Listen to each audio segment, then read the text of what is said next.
The taxidermist told my mother that he really couldn't work with skunks. Apparently, you never get the smell completely out, no matter what kind of chemicals you use. So her dreams of a gorgeous, warm, striped skunk fur coat were dashed, but her eagle eye was unclouded. My mother's an animal lover. She has rescued cats, dogs, deer, spiders, birds, even garter snakes. My mother is also a Darwinian. She has, after a suitable rest period in her hands, sent those slightly punctured garter snakes back out into the yard where they could do battle with her cats, her 7 cats, another day. You might think she was against mercy killing. She's not, though.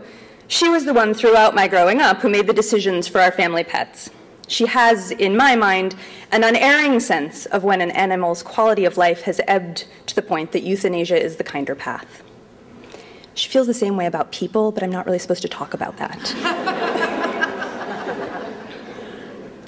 I have great respect for my mom's commitment to animals. She's never in too much of a hurry to stop by the side of the road and see if that deer is in distress or just an idiot. She's never too embarrassed to ask a neighbor or veterinarian for help, and she blames them if the reply she gets is anything but kind. I got my first dog, rescued from the stoop of a warehouse in a sketchy part of Brooklyn when I was 26. A divine voice in my head told me her name was Emily, and she lived to be almost 15. My mother's daughter, I loved her deeply and unconditionally, even when, in hindsight, I realized I was making her fend for herself more than she deserved. When Emily was diagnosed with a terminal neurological condition, I was heartbroken.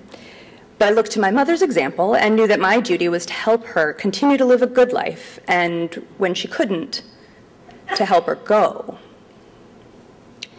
This was all just theoretical still, because at 40 years of age, I'd never even seen an animal put to sleep. I'd been working out of state when the first cat of my adulthood, a midnight black wharf cat with a killer right hook and a cunning mind, developed a rare and perplexing vitamin deficiency. She was, of course, living with my mother at the time. Madam, the cat, at least spared my mother the decision-making process by kicking the bucket the minute the veterinarian was out of sight when she was staying overnight for observation. So my mother called me in my rented room in Saginaw, Michigan, and told me the sad news. We cried together. We remembered all the good things about Madam. It was a short conversation.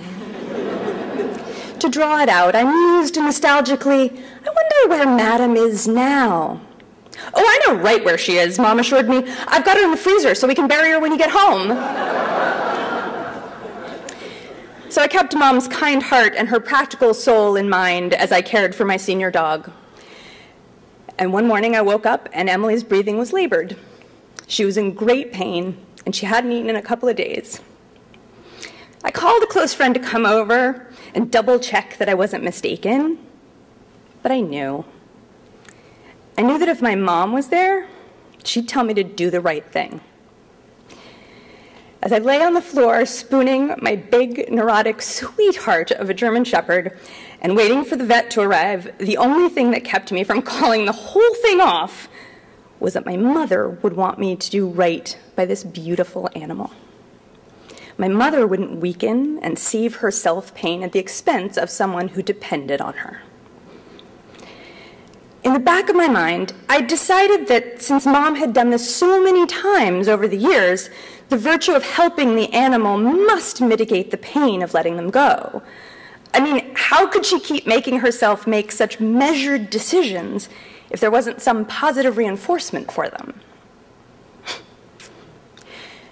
Emily died on October 3rd, 2009, almost 5 years ago, and I continue to grieve her loss to this day. But when I shed tears for her, I gain a newfound respect for my mom. Thank you.